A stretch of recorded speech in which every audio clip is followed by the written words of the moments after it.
You're listening to The Exchange, and here's your host, Dr. Lorraine.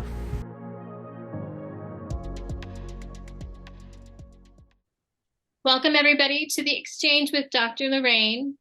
I am so honored to have my guest, Dr. Eugene Wilson, president of Texas Bible College, who will be speaking to us today about the subject of leadership. Dr. Wilson, thank you so much for coming on the Exchange podcast. It's just an honor to be able to talk with you and pick your brain and ask you all of these questions that I have been dying to ask you and so many others. So we appreciate you coming on today.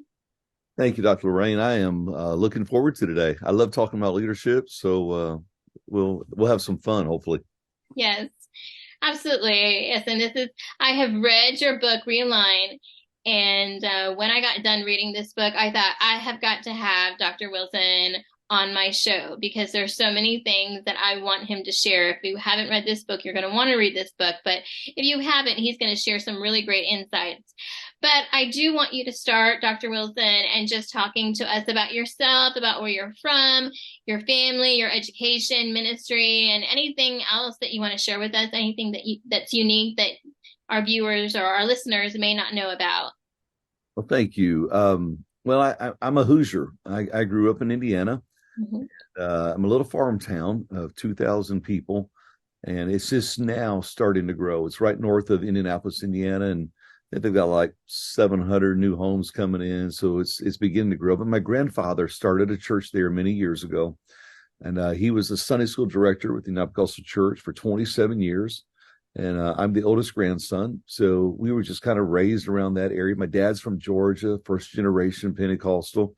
Met my mom at Tupelo Bible College, first year student. My dad was a first year. My mom was a second year student. They got married. He said he crossed over the Ohio River and said he waved goodbye to the United States, and he's been living in a foreign land ever since. So he doesn't. He fell in love with the North, but it took him decades to fall in love with the North. And so when I was born, my dad had just started a church in a little town called Tipton, Indiana. I was actually born. The hospital was in Noblesville, Indiana. They're all kind of Noblesville, Tipton, Sheridan was where I was raised for most of my life. All when my grandfather had started the church, all those towns are near to each other, north of Indianapolis, and so this is all I've ever known. The church world. My great grandfather started, I think it's 5 churches, or he helped start 5 churches in Indiana. He was a minister. Between my wife and I, last time we counted, we were at 27. We need to recount the 27 ministers in our family. Wow. But now there's my kids have entered into the ministry, so we need to go back and add to the number. But anyway, we're very, very blessed. So and thankful for my heritage. Now, my dad's side, they were heathens. It was bad people. My grandfather made moonshine when it was illegal to make moonshine.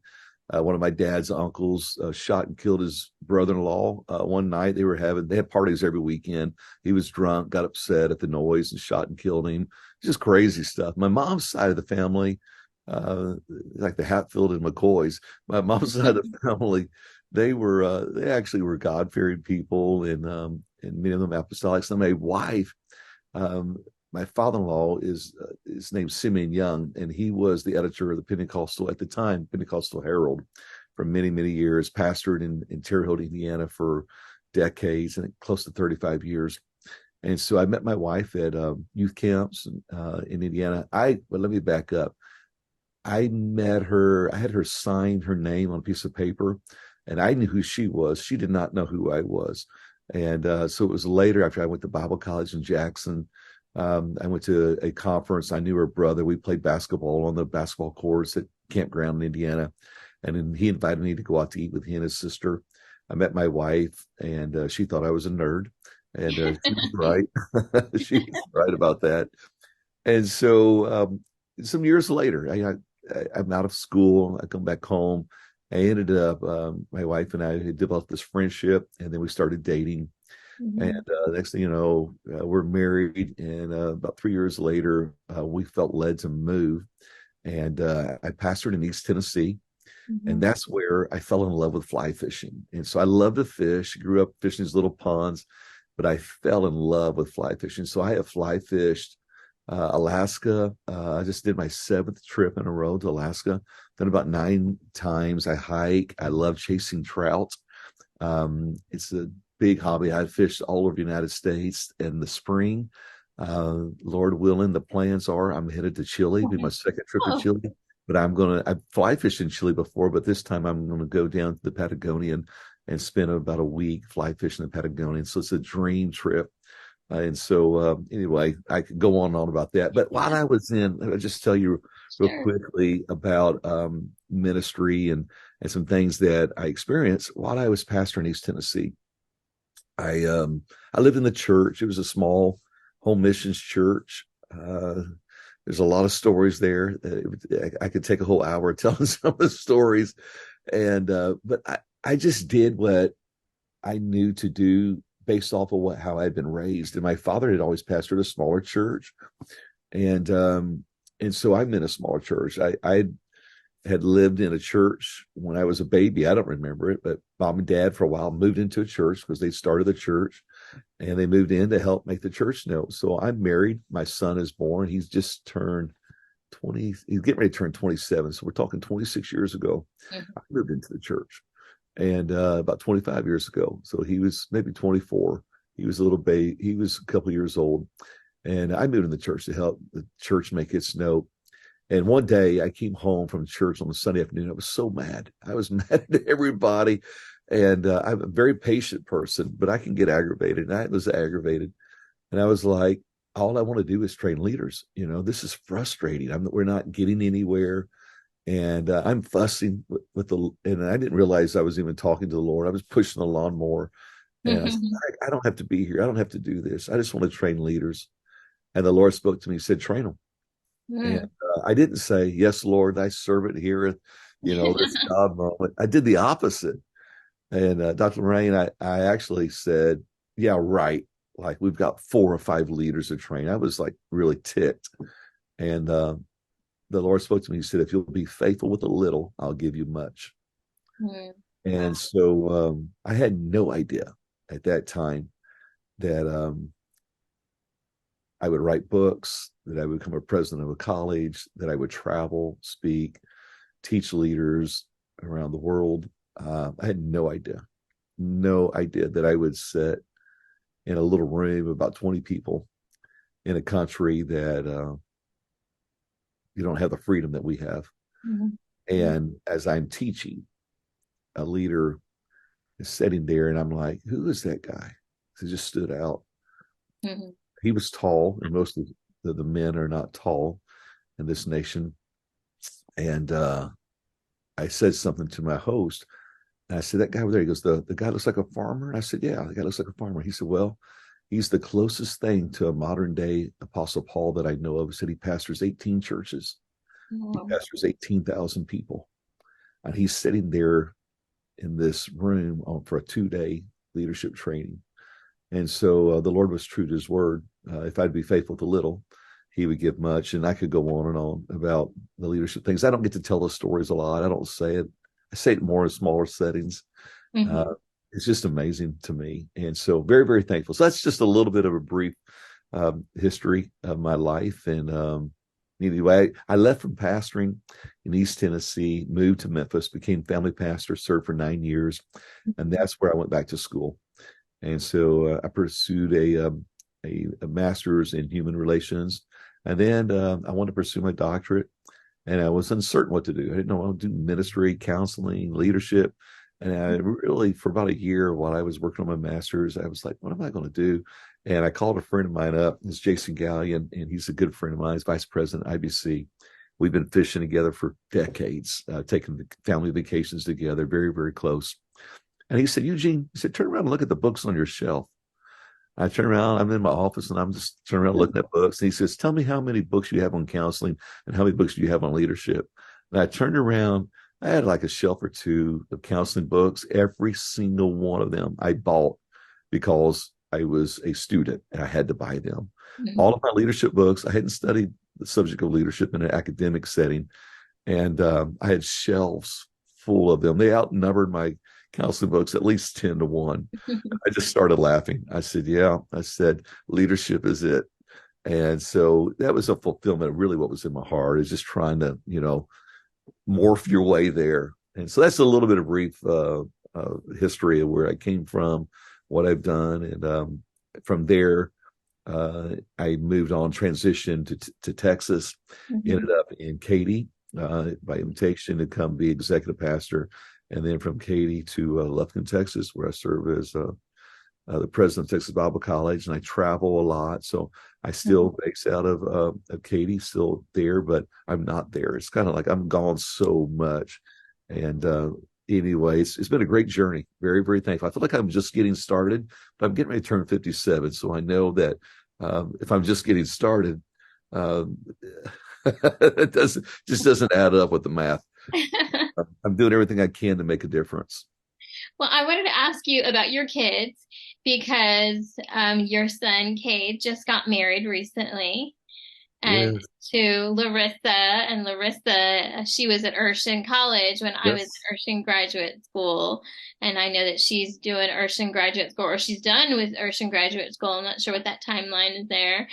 And then is it your daughter is going to be getting, she hasn't gotten married yet. Has she? But we're right there at it. We're right there. Okay. So Cade and Larissa got married on June the 2nd, and my Okay. daughter gets married September the 2nd. So by the time this airs, she's probably married, because we're talking about 2 weeks from today. Wow. And so my wife and I have laughed about the fact that we've had a scattered nest the last 2 years, because I live in an RV most of the week when I'm in Lufkin, 2 hour plus commute, about 2 hours and 15, 20 minutes commute. And I'm up there during the week, back on the weekends. But I think this year I'm gone 30 Sundays this year. And Wow. so I'm traveling all the time. And so it's scattered, but now I think it's going to be empty, the empty nest. And but it's wonderful. Our daughter lives in Lufkin. Okay.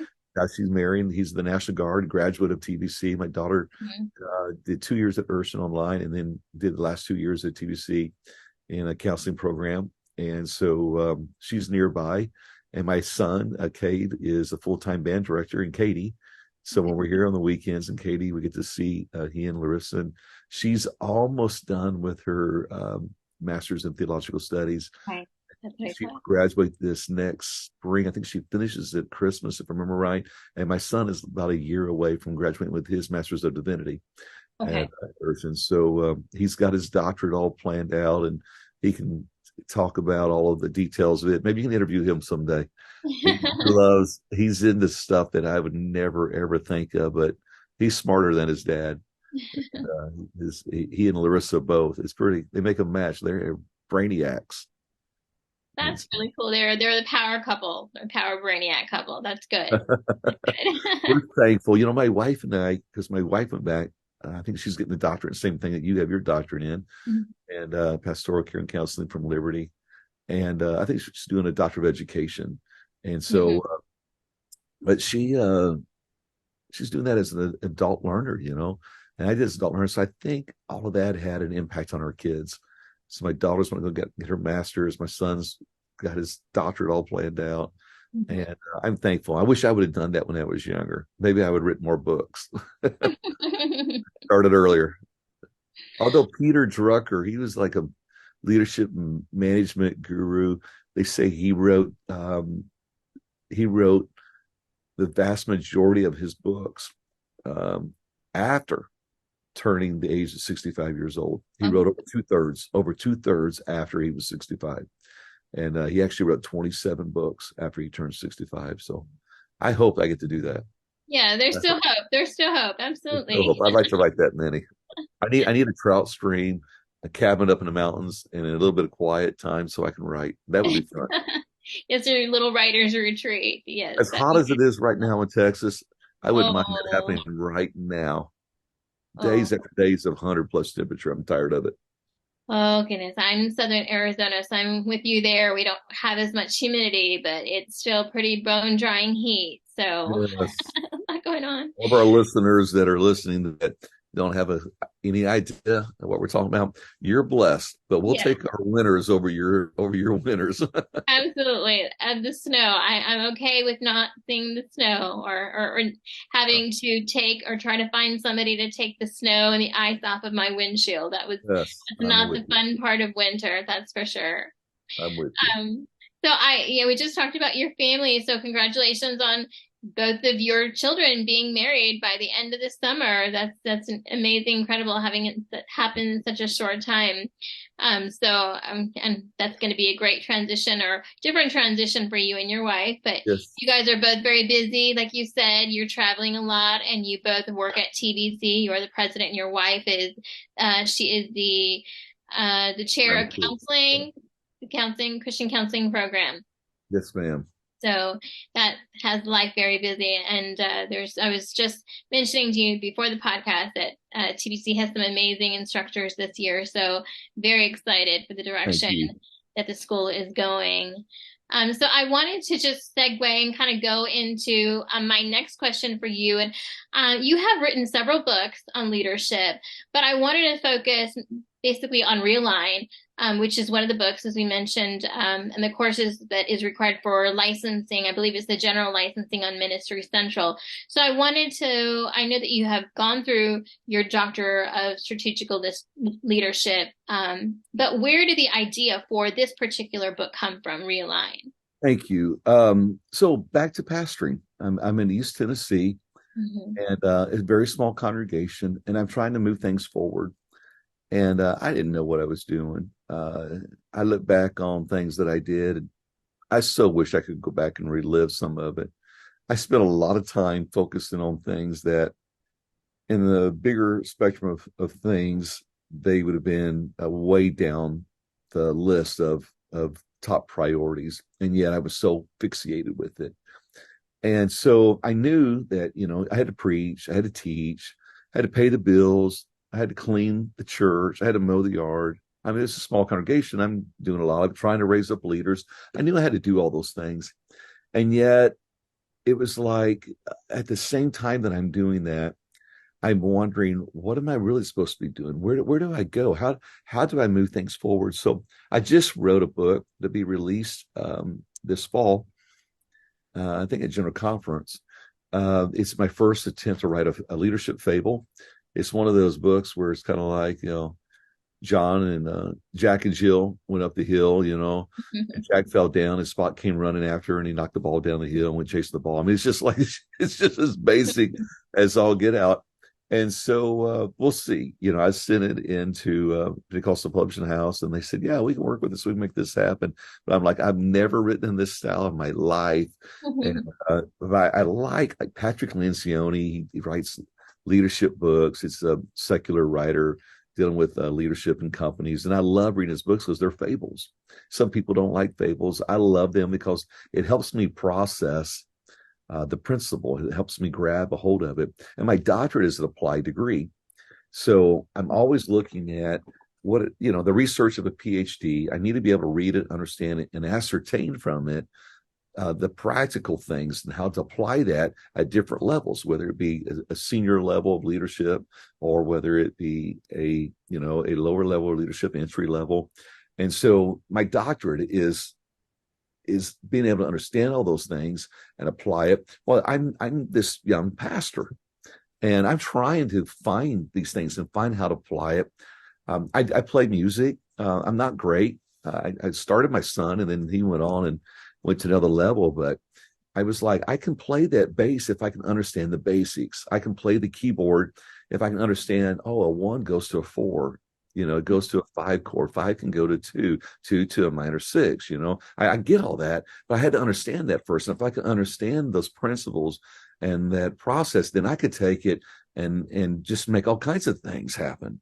Okay. And so it was the same thing in pastoring. I'm trying to understand what are the essentials. And so I moved from East Tennessee after being there 7 years, and I step in as family pastor, and we have 150 young marrieds. I served at the time as an interim youth pastor, and that was another 150. So I go from a church of 35, 40, our highest average, I think, was like 45 or so. By the time I left, it had dwindled back down again, and we had let people know that we were going to be leaving, and people had moved on, and there was very little left by the time I left from there. But I went from a church of, say 30 to 35, the average, to all of a sudden now I'm responsible for leading 300 people. I'm responsible for making the phone calls and where are you at on Sunday? And the pastor was very empowered in the fact that, hey, Pastor Wilson, you pastor one of the largest churches here in the state. You pastor 300 people. You pastor 150 people. I mean, it's your responsibility. And he was very, very empowering. Mm-hmm. And so while I'm there, I'm just observing things and I'm watching and I'm learning, and I'm growing, and I'm seeing systems and I'm seeing structure, and I'm seeing how the value of ministry covenants or job descriptions, and I'm seeing the importance of evaluations. I've never been exposed to any of this in my life until this moment. And so I go back to school and I pursue my master's in, at the time, human relations was a counseling degree program. Okay. And I lack 18 credits and I could have had my LPC. And so I just decided, no, I'm done with that. And I moved on to my doctoral leadership. And so I'm going back to school and I'm studying all this. And I'll never forget this moment.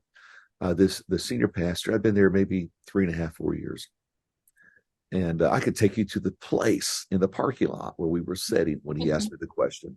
He said, well, Wilson, he said, what are the 4 or 5 things that you have picked up from being here that you think that everyone needs to know? Essentials, just some principles. And he said, let me know sometime when you think about it, let me know. And I went, oh, I have an answer right now. And I went 1, 2, 3, 4, 5. And I did 4. And he goes, well, you need to add this one. And he added a 5th one. And I said, yes. I said, I should have had that one, because I think about that. Well, when I got around to completing my doctorate, I had to write the book, Realign. Mm-hmm. And I basically wrote on those 5 key principles. And the book that I just wrote in the fable basically is those 5 key principles. Now, the way they're worded, the way they're seen, okay, they're coming from different perspectives. But the core of that, I understand that it stems from going back to being this pastor who had a need. And I'm looking at my peers, and I'm looking at my relatives, and I'm looking at great people who were entrepreneurs, mm-hmm. but couldn't take it beyond 60 people, struggled and moved it beyond 50 people, struggled to move beyond 80 people. Nothing against them. I highly, highly honor them, but never have been exposed to the skill set that moves beyond the entrepreneur stage. And that grabbed a hold of me, and it still has a hold of me. So I see that it's easy to see now. Back then, it was not easy to see. I was stumbling everywhere trying to find it, and I see it now. And so that's really what the book of Realign is about.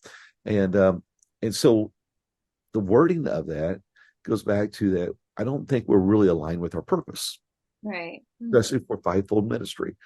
And I hear a lot of debates over who's in charge of who. And I've had some like the apostles in charge of the prophet's in charge of the pastor, and people like get in these crazy debates. No, it's the pastor's number one. And they're like, no, first apostles, then prophets. And then other people are like, the apostles and prophets was back at the very beginning. They're no longer relevant nowadays. It's the pastor. And I'm like, I go back and I read Ephesians 4, 11, and 12, and I'm like, there's no debate. It's not really about who's in charge of who. There's really not a whole lot said in those verses that would give an impression that, okay, here's the different skill sets or the callings of these different ministries. Instead, the focus is on equipping people. The fivefold ministry is given to the body for the equipping of the saints for, and I believe when you look at it closely, for their work of ministry, not putting them in place so they can go fulfill my vision, but what has God called you to do? And I was seeing that lived out at a church that was growing exponentially. And it was fun to be a part of. It was an incredible experience. And I'm seeing all that. I'm going like, this is what it's about. And so that's Realign. Well, I love that you just saw that there was a need. You saw that there was something that was going around you and realizing, you know what, I've learned these things through my education and just through observation, like, okay, you know, these are the things that maybe I can write down and use and help people that go beyond that 60, that number that maybe people are pushing through. So I love that this is like, okay, this was a need. And so you were able to fulfill that need by writing it down so that you can also help other people with that. So I wanted to come in and ask, what is your personal theology or your biblical definition of leadership? So what is that Oh, basic thing to you? love it. So I borrow from Richard and Henry Blackaby, their book on spiritual leadership. They, in essence, say that spiritual leadership is influencing people away from self-agenda towards God's agenda. And I Mm, love that definition. My other favorite definition, that's not a spiritual definition, but it comes from Peter Northouse, in essence, says that leadership is influencing people to orbit or to align with, to reach for the common purpose. It's the process. He actually says it is the process whereby an individual influences others towards a common purpose. And so when I look at that and I see Ephesians 4:11, that the fivefold ministry is given for the equipping of the saints for their work of ministry, then I see all that wrapped up in it. We are influencers, and we're doing everything we can to influence people towards yeah. God's agenda. And so I think there are well over 200 different definitions for leadership. I just love leader. Maxwell said leadership is influence, and it's true. Mhm. But that's the simplest definition. But there's a little bit more to it. It does involve, and I love involving the word common purpose, or which be for us, it is the pursuit of the kingdom. That should be the common purpose for us as Christians, the kingdom agenda, and definitely away from self agenda, which means that not only do we have to talk about it as leaders and write about it for writers and herald it, but we also have to live it. And we lead a lot by example because it's influence. Mhm. And you're right, there is a lot of different definitions because you have people that are secular and you have people that are doing things for the kingdom, but understanding that it is influence, that it is about getting people together to work towards the common goal of the kingdom. So I like those examples that you kind of gave of what your kind of principle or solid core definition of with leadership, which comes from a lot of different places. But I wanted to go into, and I specifically said on page 25 of your book, you talk about how we have misunderstood our purpose in leadership. And I just wanted to know if you can explain how some leaders can misunderstand their purpose in a leadership setting. Yeah, I'm primarily coming from the angle of looking at church leadership, and I'm thinking of the fivefold ministry for the most part, in that we tend to be focused on building churches. So in my third book, I write about leading growth. And so we're focused on building churches, having revival, growing the church body. And yet when I look in Scripture, Scripture is really, really clear that the Lord builds the church. He's the one who adds daily to the church. He's the one who saves. He's the one who fills. And so our job is not really about building the church as much as it is building people. And so we are equippers. We are growing. And so when you talk about all the different models of leadership, you've got a lot of people in the Christian world would say, well, it's servant leadership. But if you look closely in Scripture, Jesus wasn't just a servant leader. He was a charismatic leader. He was authoritarian at times. Very clear when he says, Satan, get behind me. I mean, he's authoritarian. That's pretty direct. He was a parental leader. He was a transactional leader. I mean, just all these different leadership styles. And I would maintain he was also a transformational leader, because the difference between a charismatic and a servant and a charismatic leader, the difference between that is one of motives. And so when you talk about being a charismatic leader, the motive is you. It doesn't mean that it's not necessarily bad or good. It's just that it's your vision, it's your plan. You are the one. It's all built around your influence. And so Adolf Hitler was a charismatic leader. Unfortunately, he was a bad charismatic leader. There have been some who have been good charismatic leaders because they want to accomplish good things, but it's you. A servant leader the motivation is that of others. And so the others, it's their need, it's their desires, it's very much about others. But for us as followers of Christ, Paul said it well. He said, I don't serve you, I serve him. Mm-hmm. I get my marching orders from God. I don't get them from you. One of the problems we have in leadership, and I see this happening today, is they have weak leaders who are driven by the needs of people. And God never wanted us to be driven by the needs of people. Jesus himself walked away from needs because he was so in tune with the voice of the Father. We as leaders need to be doing the same thing. We need to be in tune with the voice of the Father. That does not mean that we can go back, well, God told me such and such, and we don't serve people and we don't get involved. That doesn't mean that at all. We have to serve. We're supposed to serve. But our serving others actually comes from our serving him. Mm-hmm. Our directive comes from him. And so transformational leader, the motive of a transformational leader is the organization. And mm-hmm. for us, the organization isn't the local church body, it's the kingdom.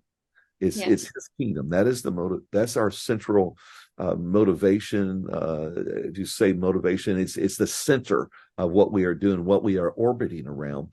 And so at Texas Bible College, we have somewhat coined a term for us. We call it transformational servant leader. Mm-hmm. And the difference between a transformational servant leadership is sometimes difficult to see because they're very similar. They do serve, but it's all about the motivation.